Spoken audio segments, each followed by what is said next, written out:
ఎప్పుడు మొదలైందో తెలుపగల తేదీ ఏదో గుర్తించేందుకు వీలుందా? ప్రణయం ఎవరి హృదయంలో ఎప్పుడు ఉదయిస్తుందో గమనించే సమయం ఉంటుందా?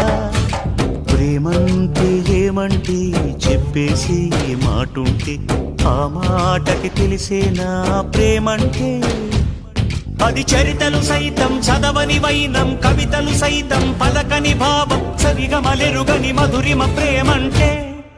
దరిదాటి ఉరకలు వేసే ఏ నదికైనా తెలిసిందా తనలో ఈ ఉరవడి పెంచిన తొలిచిన కేదంటే? సిరిపై రై ఎగిరే వరకు చేనుకు మాత్రం తెలిసిందా తనలో కనిపించే కళలకు తొలి పిలిపేదంటే?